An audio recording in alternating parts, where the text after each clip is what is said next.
Sister Carrie, Chapter 1. Carrie gets on the train to Chicago. She has a small trunk, a cheap bag, and $4. Her sister's address is in her purse. It is August, 1889. Carrie is 18 and hopeful. Her mother kisses her goodbye and Carrie cries. The train passes her father's mill. Her throat hurts. The fields of home move away. Carrie can return at any station, but she stays on the train. She thinks about Chicago. She does not know what waits there. A man behind her says, "That is a pretty place in Wisconsin." Carrie turns a little. "Is it?" she says. He smiles and leans forward. "You are not from here, right?" "I live in Columbia City," Carrie says. "I never travel here before." "This is your first trip to Chicago?" he asks. Carrie turns and sees his cheeks, mustache, and gray hat. She feels shy and curious.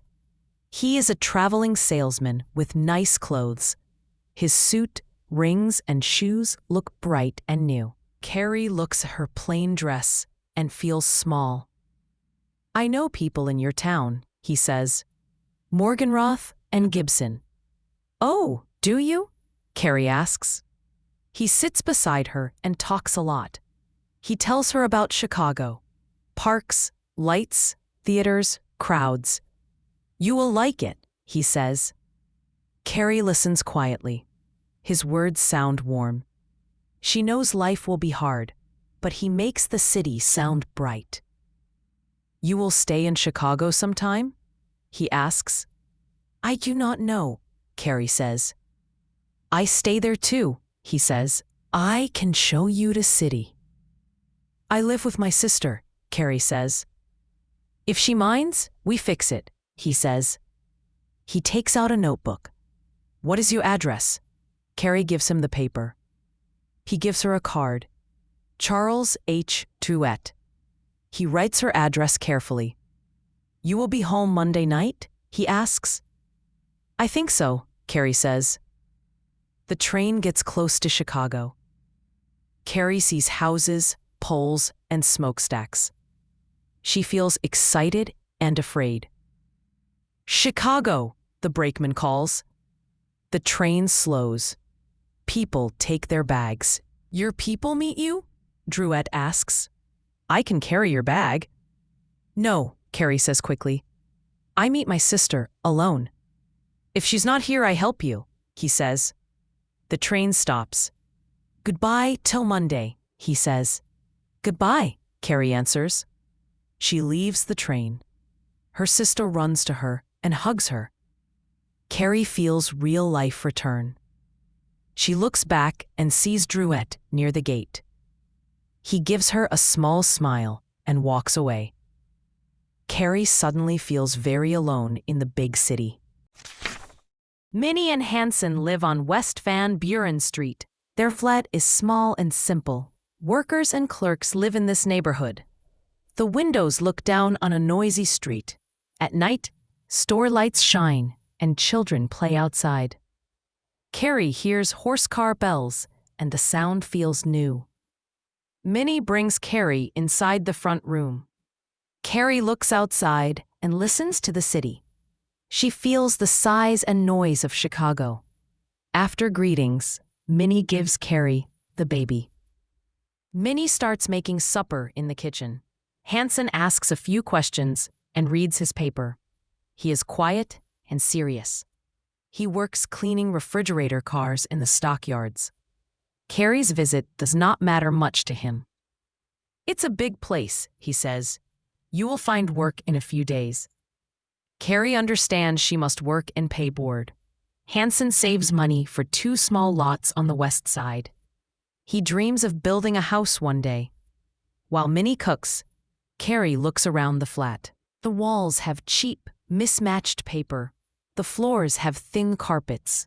The furniture is cheap and poorly made.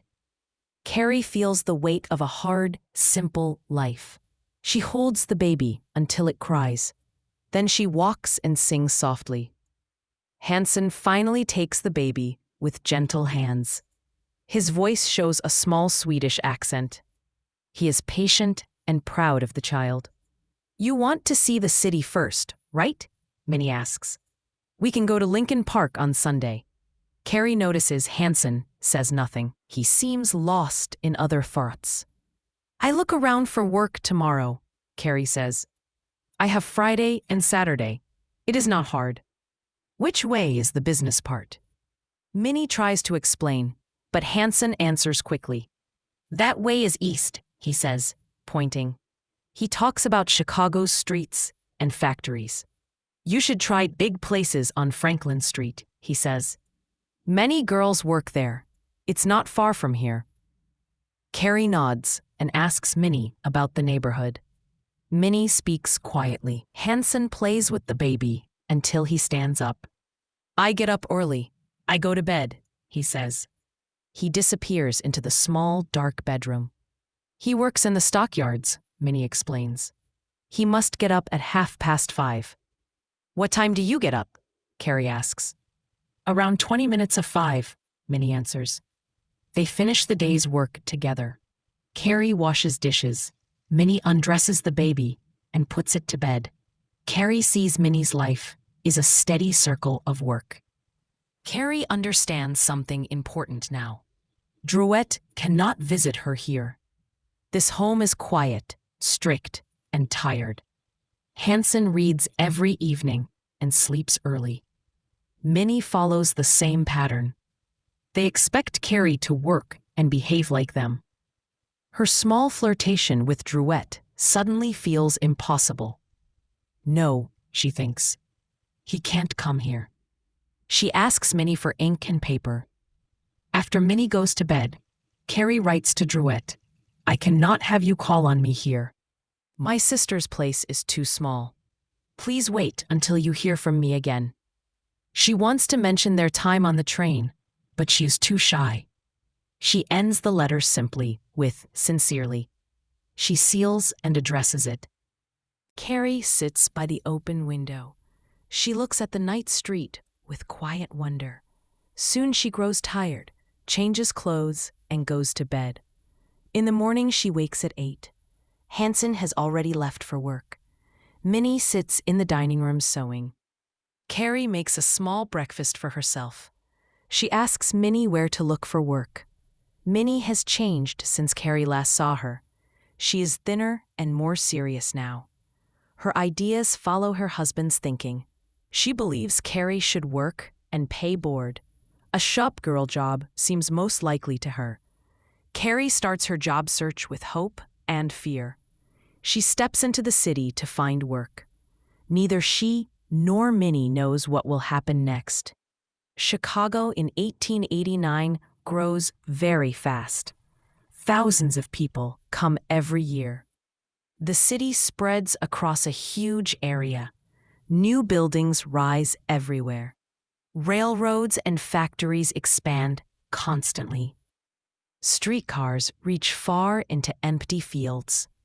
Some streets have only one lonely house, yet gas lamps shine all night across open land.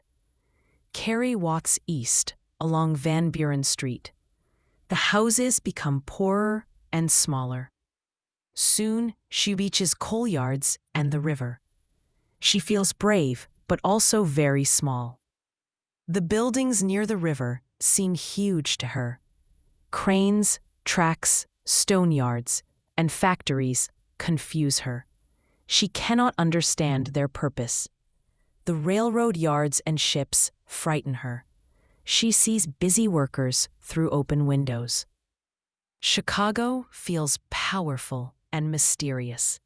She thinks of stepping into one of these big places and asking for any kind of job. Her heart beats fast and she feels weak. Still, she walks forward into the great city. Chapter 3. Carrie walks into the wholesale district across the river. She looks for a place to ask for work. The buildings look big and rich with glass and brass signs. She feels people know she's a job seeker. She feels shy and walks fast. pretending to be busy. She passes many buildings without entering. At last she knows she must try one. She sees a large door with a brass sign. She walks toward it, but sees a young man inside. He looks her way, and she becomes too shy. She walks past quickly and cannot enter. Across the street, she sees Storm and King. Women work there, and she feels new hope. She tries to enter, but two men block the doorway. Carrie hesitates, feels watched, and steps back again. The failure hurts her and weakens her courage. She walks on, street after street, tired and unsure. The day is bright, and the sky looks beautiful. Her cowardice troubles her more and more. She turns back to try again. On the way, she sees a shoe company office. An old man sits at a small desk inside. Carrie enters quietly and waits by the door. "Well, young lady, what do you want?" he asks kindly. "Do you need any help?" she says shyly.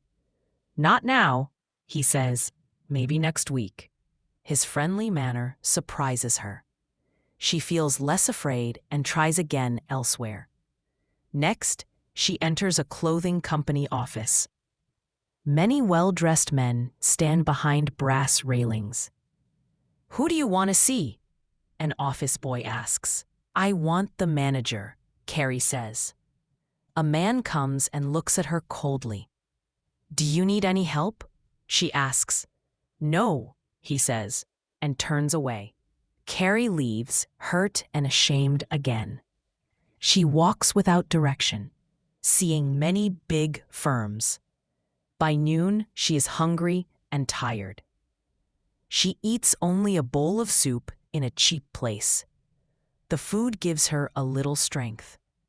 She reaches Storm and King again and forces herself inside. The men nearby ignore her. A clerk finally calls her. "Who do you want to see?" he asks. "Anyone. I need work," she says. "See Mr. McManus. Sit down," he says. After a while, a short man approaches her. "What can I do for you?" he asks. "Can I get a position?" Carrie says. "As what?" he asks. "Anything," she says weakly. "Any experience? Stenography? Typewriting?" he asks. "No, sir," Carrie answers each time. "We only take experienced help," he says. Carrie begins to leave, sad and embarrassed. He stops her, seeing her worried face. "Try the department stores," he says kindly. "They often need young women." "Thank you," Carrie says with relief. She walks to the fair, following directions. Inside, she sees bright aisles and many beautiful things. Jewelry, ribbons, shoes, dresses, everything attracts her. She feels poor and invisible among fine ladies. Shop girls look confident and stylish. Carrie envies them and feels small. On the second floor, she waits with other applicants.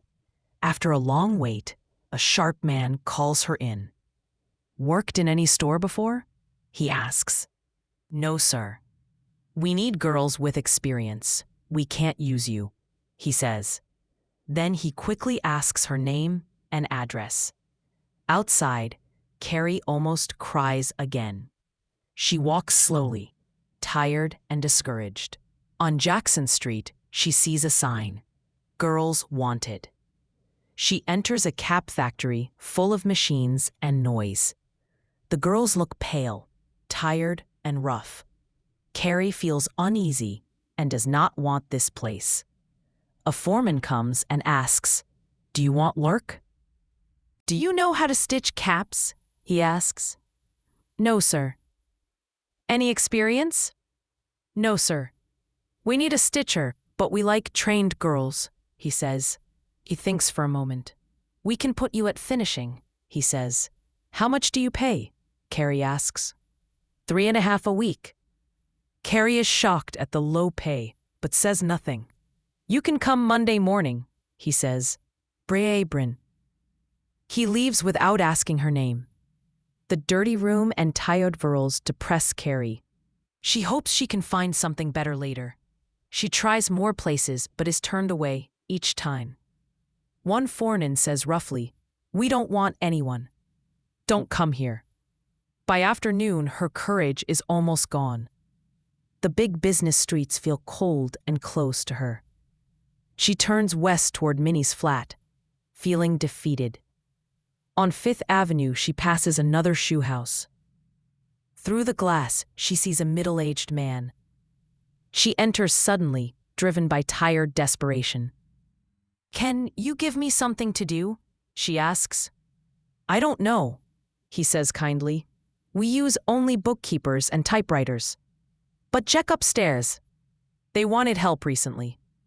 Carrie takes the elevator to the 4th floor. Mr. Brown tells her to wait. He comes and asks, "Ever worked in a shoe factory?" "No, sir." "What is your name?" he asks. He writes it down slowly. "I don't know if I have anything for you," he says. "Would you work for 4.5 a week?" Carrie accepts quickly. "Grateful for anything. Report Monday at 8, he says. "I think I can find you something." Carrie walks outside, feeling lighter and warm inside. The street now seems friendly and full of life. People smile as they leave work for the day. Carrie hurries toward home with new hope. She thinks of Minnie's supper waiting for her. She thinks of winter lights and city evenings. Chicago feels bright and exciting again. Her new job seems safe and promising. She remembers Dreiser and his words. She boards a streetcar, happy and tired. "I will live in Chicago," she thinks. "I will have a better life. I will be happy." Chapter 4. For 2 days, Carrie dreams about her new job. She imagines pretty clothes and nice things she will buy. She sits by the window and thinks, "I will have a good time." Minnie does not know these dreams. She cleans the kitchen and counts money for Sunday. When Carrie comes home happy, Minnie only asks, "Will you need car fare every day?" Carrie has not thought about that, but she stays excited. Hansen comes home quiet and serious. He puts on soft slippers and reads his paper.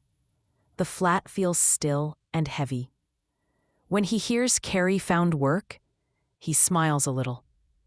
At supper, Carrie says, "The company is very big. Lots of clerks and big glass windows." "It's easy to get work now," says Hansen. Minnie tells Carrie about free places to see. "You'd like Michigan Avenue," she says. Carrie suddenly asks, "Where is H.R. Jacobs Theater?" Minnie answers quietly. Both she and Hansen do not like the idea of spending money. Later, Carrie asks, "Why don't we go to the theater tonight?" "Oh no," says Minnie. "Sven gets up early." "Well, I want to go," Carrie says. "Let's go together." Minnie shakes her head. Carrie understands they do not want her to spend money. "I think I'll go downstairs and look outside," Carrie says. She puts on her hat and leaves. Minnie tells Hansen where Carrie went. "She shouldn't think about theaters already," he says. On Saturday, Carrie walks alone. She goes to the river, then along Jackson Street. She sees nice houses and pretty lawns. She thinks the city is exciting and new. She also thinks a little about Dreiser. On Monday, she wakes early for work. She puts on her old shirtwaist, faded skirt, and straw hat. She looks like a simple shop girl, but her face is gentle. She eats with Minnie and the baby. Her dreams feel smaller now, but not gone. She is nervous about the new job. "Well, good luck," Minnie says. Carrie walks to save car fare. Outside, the sun is bright. Workers hurry to town, and Carrie feels braver. She crosses the river and reaches the big shoe company. She rides the elevator up, very scared. Mr. Brown meets her. "You came for work?" he asks. "Yes," Carrie says. "Come with me." He leads her through long halls that smell of leather. Machines are loud, and men work at them. He calls a foreman. "This is the girl." The foreman takes Carrie to a machine table. "You never did this before?" he asks. "No, sir," she says. A girl shows Carrie how to punch holes in shoe leather. "Just clamp it and start the machine," she says. Carrie works slowly, but tries hard. The room is hot and smells of oil and leather. Her back and arms hurt. The foreman fixes her mistake once and scares her. Girls talk and laugh around her. A boy teases them and calls names. Carrie feels shy and unhappy. She is not used to this rough place. Her hands and wrists begin to ache. Time goes very slowly. At last, a bell rings. Lunchtime. Carrie drinks water and eats alone on her stool. She is too shy to sit with the other girls. After lunch, the work starts again. Another boy pokes her in the side. She feels angry and almost cries. "Don't mind him," says the girl next to her. "He is too fresh." All afternoon, Carrie is tired and sore. She thinks of home and the bright streets outside. At 6 o'clock, she hurries to leave. Outside, one boy calls to her. "Going my way?" She does not answer. Carrie walks toward the flat with a heavy heart. She feels ashamed and very tired. She thinks, "I should have something better than this." Chapter 5. Drouet does not visit Carrie this evening. After he gets her letter, he forgets about her for now. He wants to have fun. He eats dinner at a fancy place called Rector's. The restaurant is bright and full of lights. Actors and rich young men like to eat there. Drouet likes this feeling of high life. He is not rich, but he likes good food and nice places. After dinner, he goes to another famous saloon. It belongs to Fitzgerald and Moy. This place also has bright lights, shiny wood, and many bottles. Drouet drinks a glass of whiskey and buys cigars. He feels important standing at the beautiful bar. At Rector's, Drouet once met Mr. George Hurstwood. Hurstwood is the manager of the saloon on Adams Street. People say he is a successful man. He looks important in his fine suits and clean shirts. He wears rings, a diamond pin, and a gold watch chain. Hurstwood worked many years in saloons. He started as a simple barkeeper. Now he has a small office and keeps the books. The owners take care of the money. Most of the time, he walks around and talks to people. He greets many actors, merchants, and politicians. He knows who is rich, who is famous, and who is not. Hurstwood likes Drouet. Drouet is friendly, funny, and dresses well. His company is large and respected, so Drouet has some status. He can talk about travel, races, and business. He is good company. This evening, around 8, Drouet comes into the saloon. "Hello, Charlie, old man," says Hurstwood. "How are you?" They shake hands and go to the bar. "All right," says Drouet, smiling. "When did you get in?" asks Hurstwood. "Friday," says Drouet. "I had a good trip." "What will you drink?" asks Hurstwood. "Old Pepper," says Drouet. "The same," says Hurstwood, but he drinks only a little. They talk about other men they know. They talk about Carriot being ill and rich. They talk about business news. Hurstwood stands proudly with his coat open. His rings and jewels shine in the lights. He looks comfortable and sure of himself. Around them, the saloon is loud and full. Men drink, smoke, and talk about simple things. They come here for light, noise, and company. It feels like a bright flower in the night, calling many people to itself. "See that man?" says Hurstwood suddenly. "The one with the silk hat." "Yes. Who is he?" asks Drouet. "That is Jules Wallace, the spiritualist." Drouet looks at him. "He does not look like he sees spirits," he says. "Well, he has money," says Hurstwood, with a small smile. "I don't believe in that," says Drouet. "Well, maybe it is real," says Hurstwood. "But I don't worry about it." He checks his watch. "Are you going anywhere tonight?" he asks. "I am going to see the hole in the ground," says Drouet. "You should go now," says Hurstwood. It is 8:30. People begin to leave for theaters and clubs. "Come back after the show," says Hurstwood. "I want to show you something." "Sure," says Drouet. "I met a girl on the train Friday," says Drouet. "A real pretty one. I should visit her." "Oh, forget her," says Hurstwood. "No, she was very sweet," Drouet says proudly.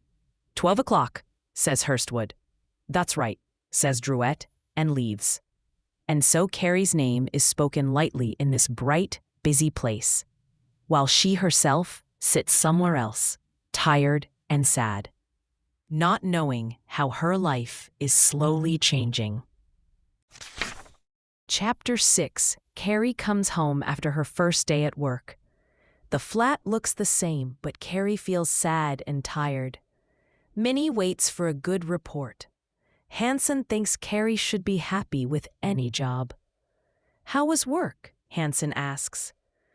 "It is very hard. I don't like it," Carrie says. She looks tired and disappointed. "What work do you do?" he asks. "I run a machine," Carrie answers. Hanson does not care about her feelings. He only thinks about money and rent. Minnie also becomes quieter. Carrie wanted a warm home and kind words after a hard day, but no one supports her. She understands now that she must work, pay rent, and not complain. Minnie is too serious to be a real friend.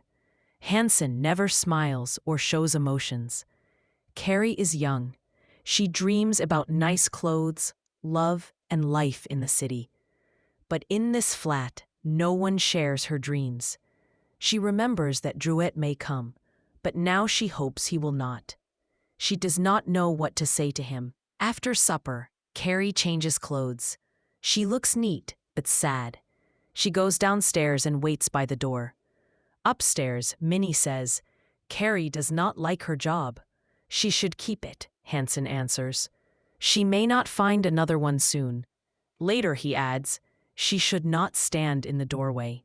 It does not look good." Carrie watches the street.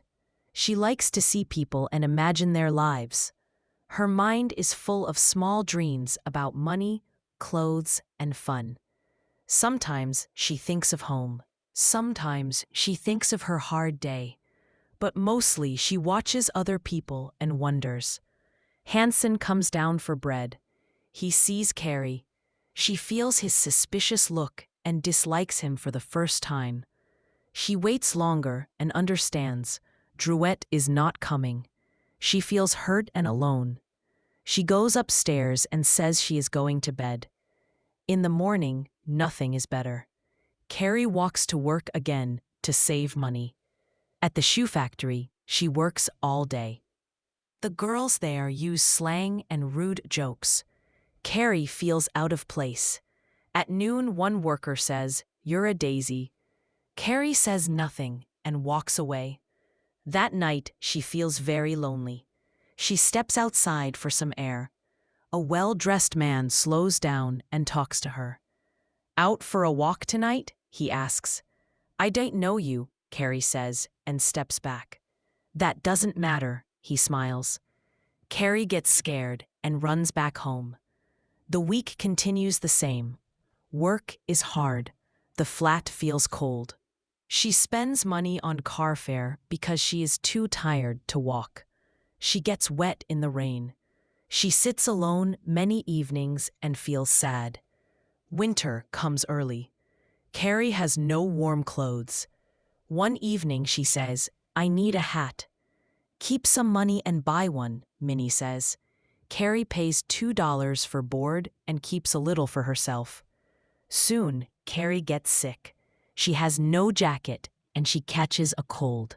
She stays in bed for 3 days. When she gets up, she has lost her job.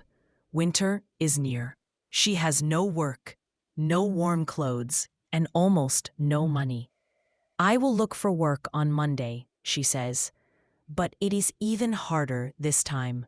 She walks all day. No one hires her. She feels tired, hungry, and hopeless.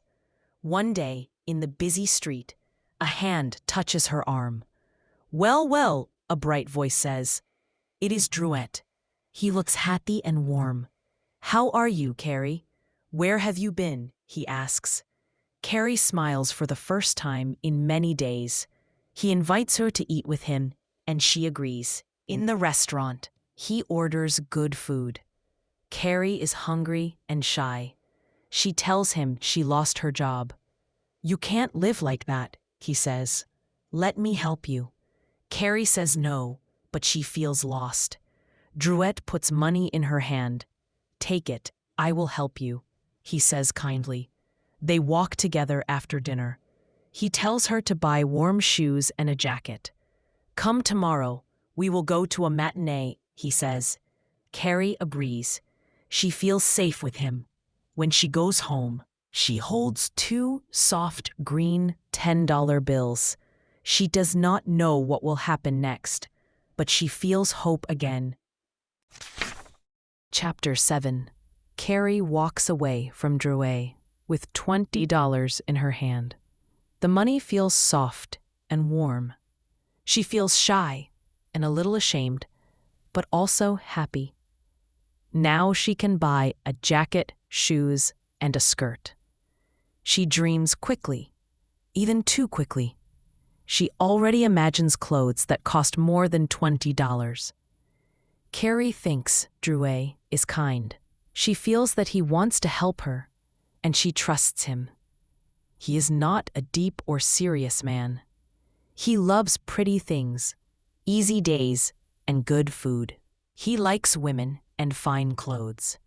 He does not think much, but he is friendly. Carrie feels no danger from him. When she leaves, he smiles to himself. Poor girl, he thinks. Cold days are coming. She needs clothes. He goes to buy a cigar. Carrie reaches the flat full of secret joy. But at the same time, she is worried. How can she buy new clothes if Minnie knows she has no money? When she enters, Minnie asks, "How did it go today?" Carrie does not want to complain now. She feels too good. "I think I may get something," she says. "Where?" "At the Boston store. Is it sure?" "I will know tomorrow." Minnie feels Carrie's better mood and decides to speak about Hanson's thoughts. "If you do not get the place," she begins. "If I don't get something soon, I may go home," Carrie says. Minnie continues. "Sen thinks it might be best for the winter." Carrie understands everything. They do not want her here if she cannot pay. She does not blame them, but she feels pushed away. She sits in the front room later and thinks. Chicago is big and full of life. Columbia City is small and dull. How can she go back? But she cannot explain new clothes here. She cannot spend the money. She must save some for the train home. Everything feels tangled. At supper, she is sad. Minnie thinks she had another bad day. Carrie decides she will return the money. She will meet Drouet at noon tomorrow and give it back. She feels small and unhappy, but when she holds the money, She feels strong again. Money could solve all this, she thinks. In the morning, she goes to look for work again. The money in her pocket makes the day feel a little easier. She tries one place and gets a no. She feels tired and hopeless. Then she walks near the fair store. She remembers the jacket she wants. She goes in just to look. She walks slowly between the bright jackets and soft fabrics. She dreams again. She picks up a tan jacket. It is beautiful. But she cannot decide. Then she remembers. She must go meet Drouet to return the money. When she walks outside, he is already waiting. "Hello," he says. "Where are the jacket and shoes?" Carrie loses all her planned words. "I came to say, I can't take the money." "Oh, that's it? Come on, let's go get lunch," he says. She follows him inside a nice restaurant. The warm room and good smell make her relax. They sit in a quiet corner. "I must not take the money," Carrie says. "I can't wear new clothes at the flat. They will know something." "Do you want to go without warm clothes?" says Drouet. "I think I will go home," Carrie says sadly. "No," he says. "Listen, if you cannot wear new things at the flat, rent a small room. Keep your clothes there." Carrie shakes her head. "Why go home?" he asks. "I can't find work." "And they won't let you stay at the flat," he says. "I will help you. Let me take care of you." His voice is soft and friendly. Carrie feels weak, but also safe. "What will you have in Columbia City?" he asks. "Nothing. Chicago is the place. Here you can live, work, and be someone." Carrie looks outside at the busy street. People hurry, carriages move, lights shine. She wants this life. "You need a jacket," he says. "Let me lend you the money. I won't hurt you. Get a room. Try again." Carrie feels lost. "If I only had something to do," she says. "Maybe you will," he says. "But not if you go home." After lunch, he says, "Let's go see jackets." They go to Partridge's. Carrie tries on the tan jacket again. It fits perfectly. In the mirror, she looks pretty and confident. "That's the one," he says. Carrie feels warm inside. She pays with the money he gave her.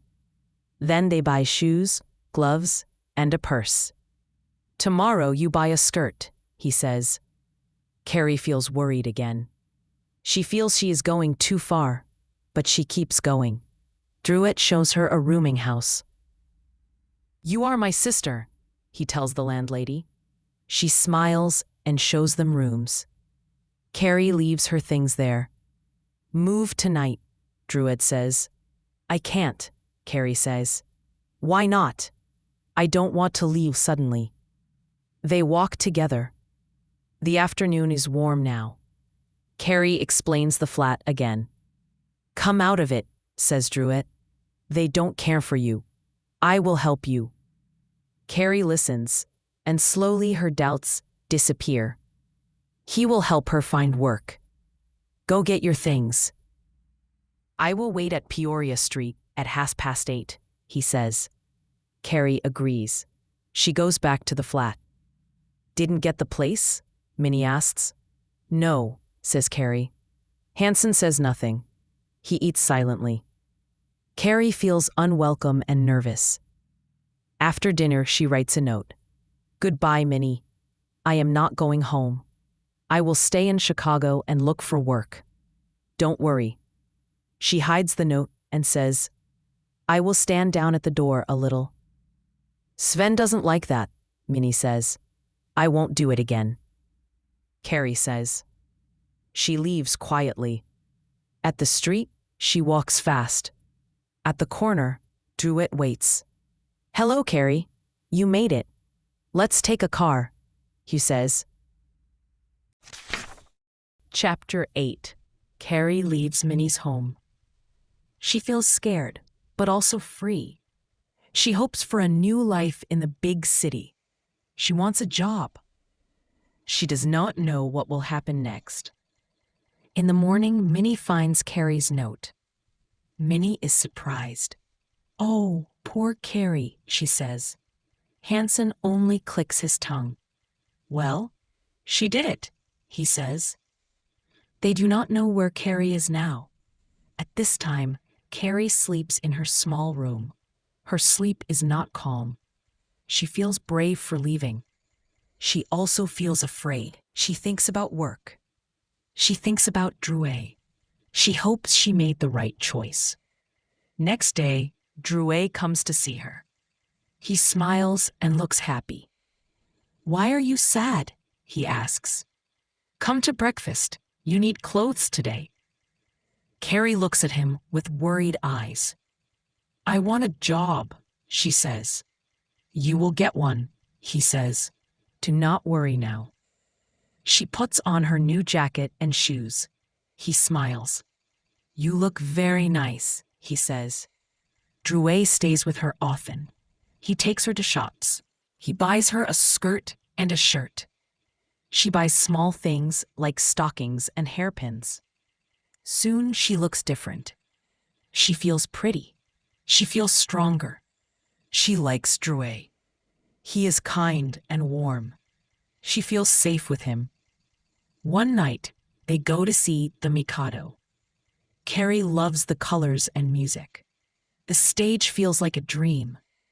After the show, they stand with many rich people. Gold lights shine.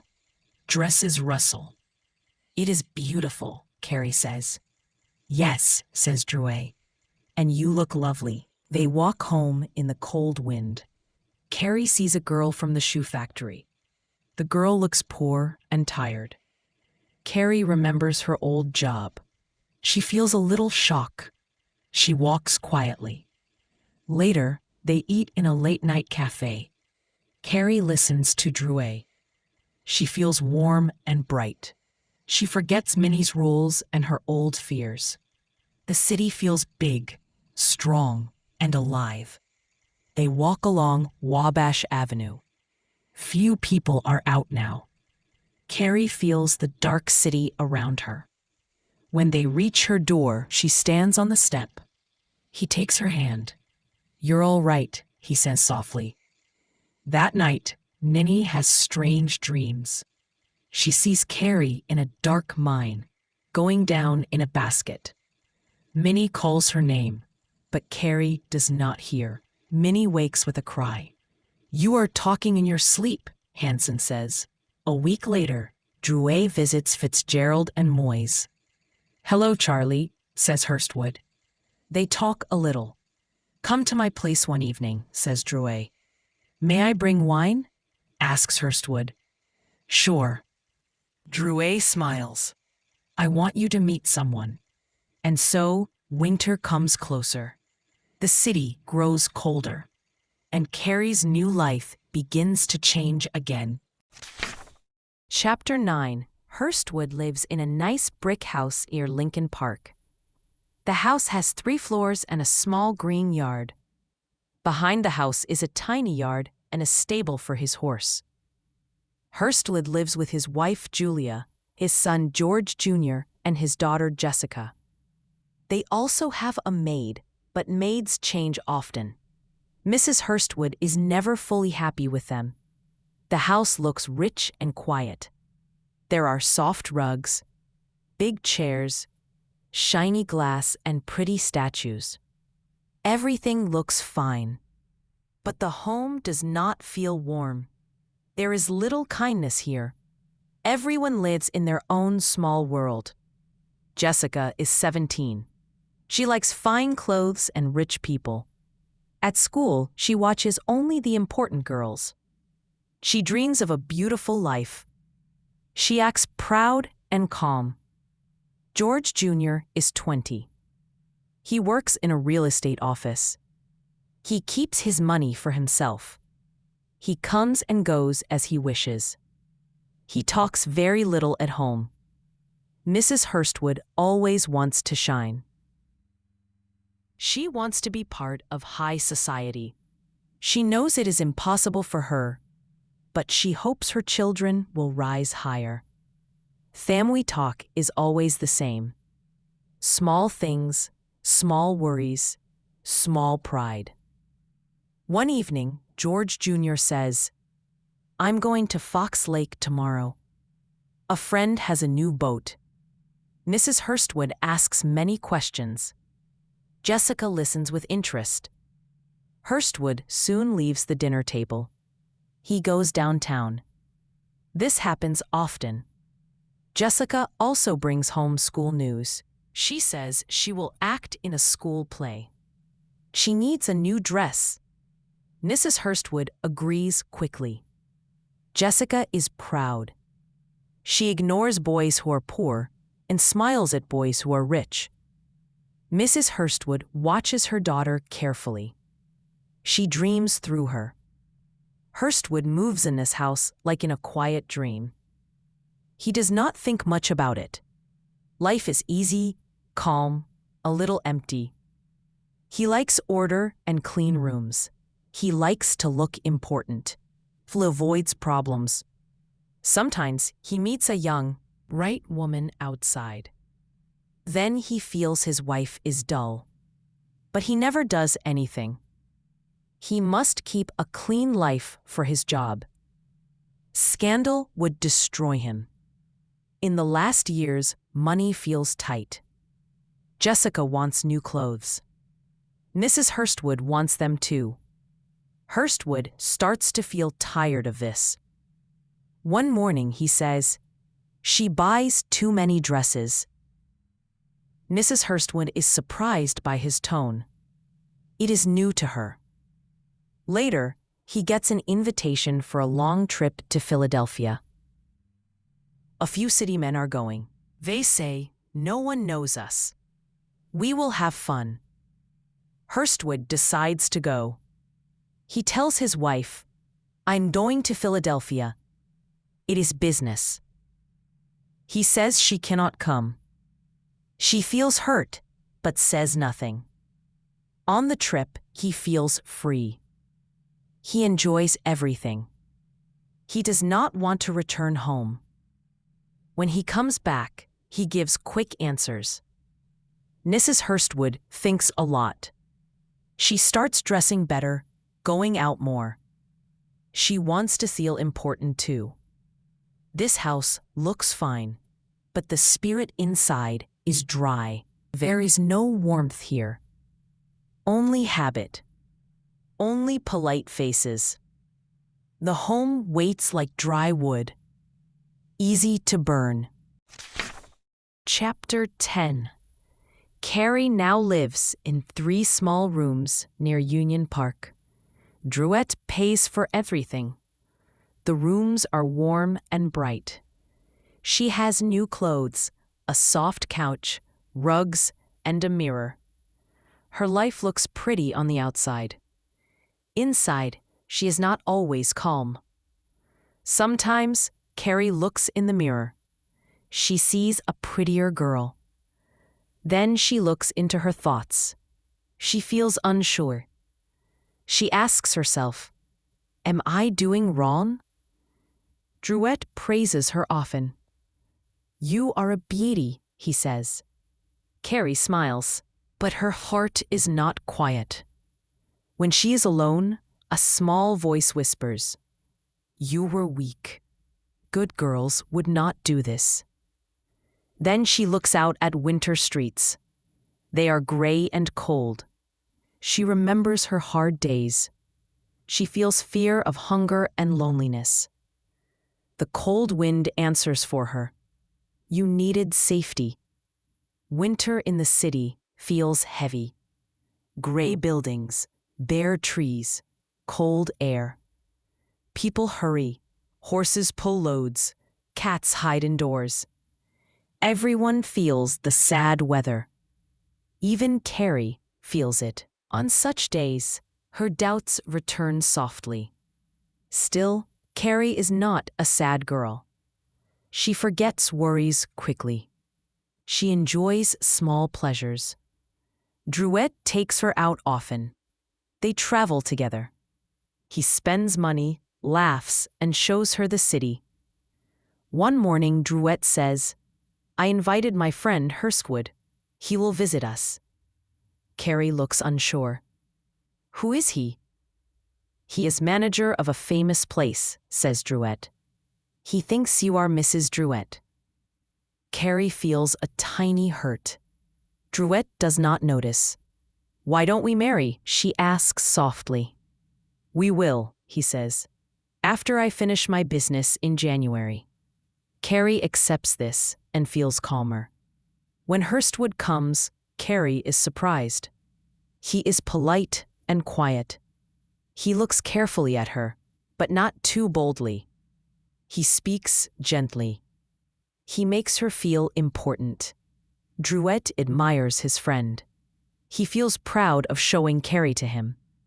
"You should have a piano," says Hurstwood kindly, "so your wife can play." Carrie blushes. She likes his voice. Hurstwood dresses well, not loud, not bright, but rich and elegant. Carrie notices the soft leather shoes, the fine cloth, the quiet style. She feels the difference. They play cards together. Terry does not know the game. Hurstwood teaches her patiently. He helps her in small ways. He makes her laugh. She feels at ease. "You bring me luck," he says warmly. Carrie smiles at him. Drouet enjoys the evening too. "Let's play for dimes," says Hurstwood. Carrie laughs. "This is gambling." "No," says Drouet. "Just fun." Hurstwood lets Carrie win. He counts her coins and gives them to her. She feels light and happy. After a small snack, Hurstwood stands to leave. "You must be ready at 7:30, he says. "I will take you both to the theater." At the door, he adds quietly to Drouet, "When you travel, I will show your wife around. She won't be lonely." "Sure," says Drouet. Carrie feels touched. "You are very kind," she says. "Not at all," says Hurstwood. He smiles and leaves. Carrie watches him go. She feels something new.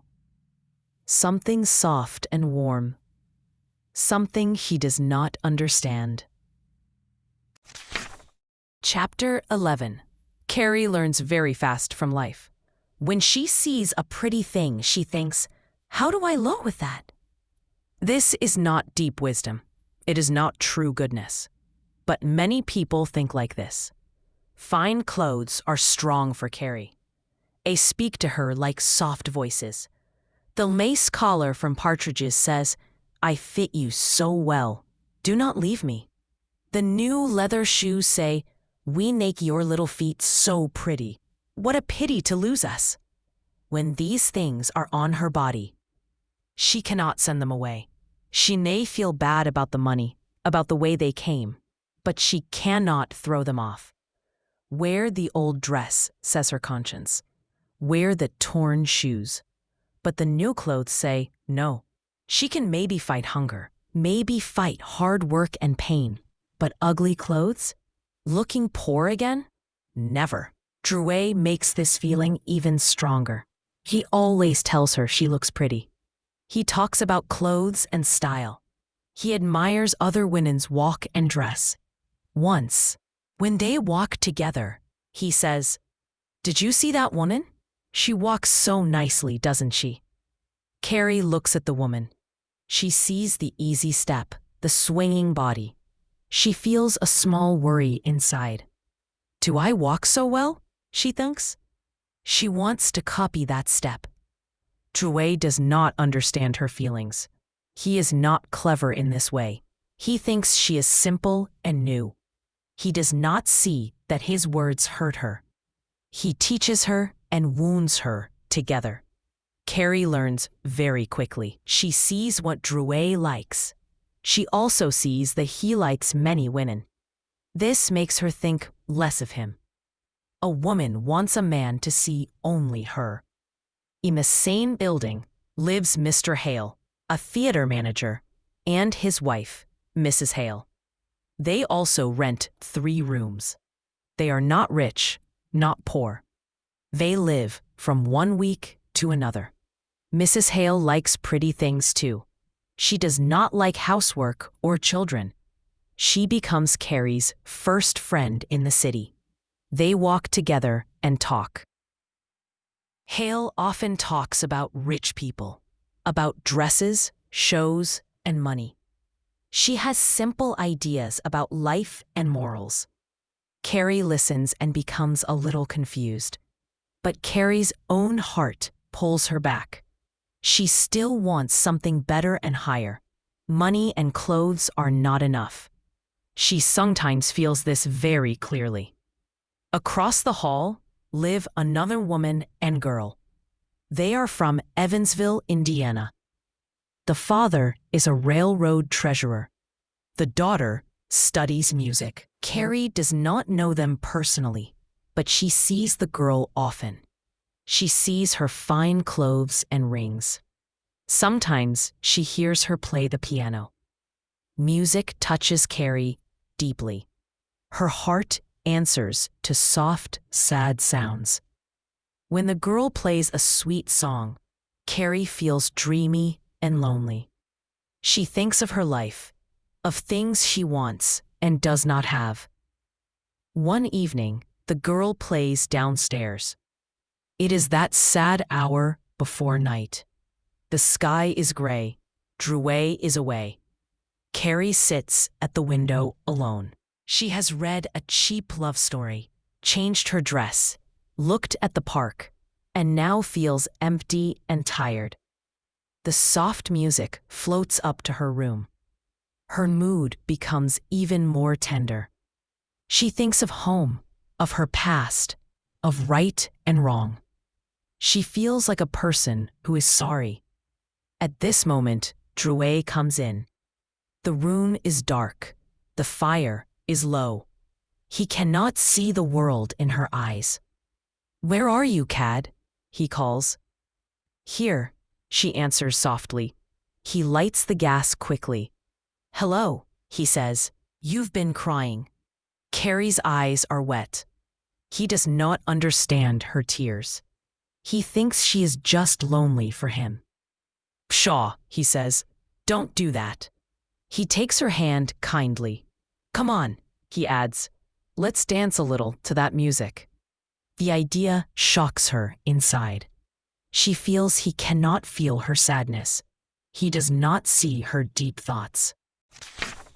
This is his first big mistake with her. Later, Drouet talks again about the music girl. "She walks so nicely," he says.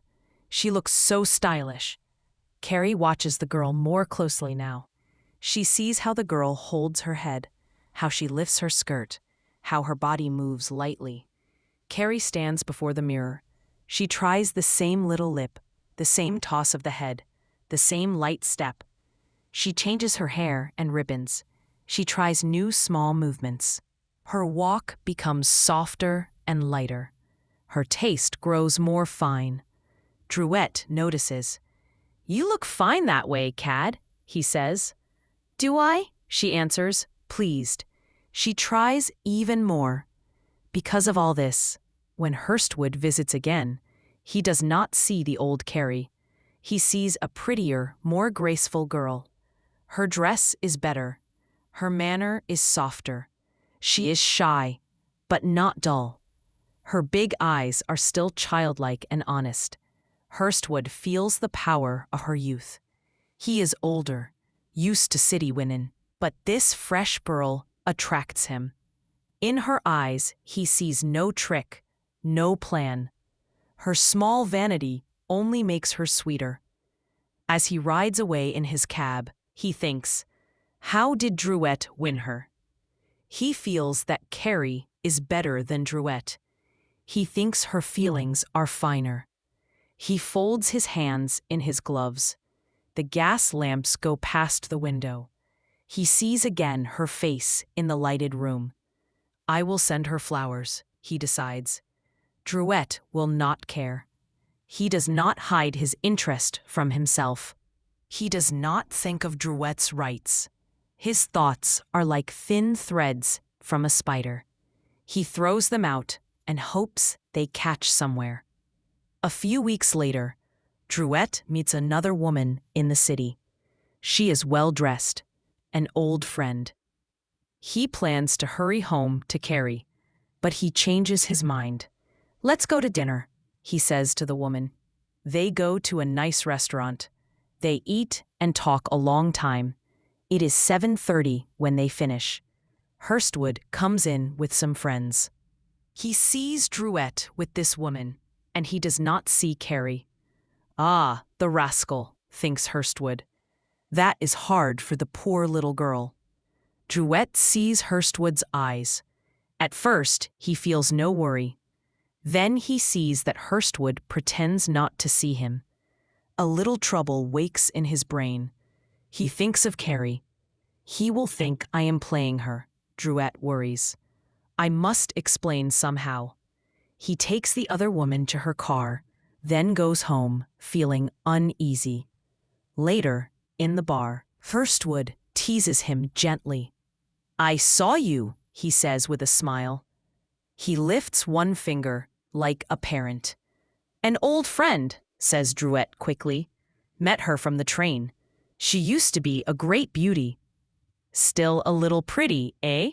Says Hurstwood. Oh no, says Drouet. I just could not escape this time. They talk of other things. Then Hurstwood says, You must bring the girl, Carrie, down to dinner. I think you keep her too quiet at home. We'll get a box for Joe Jefferson. Sure, says Drouet. We'll come.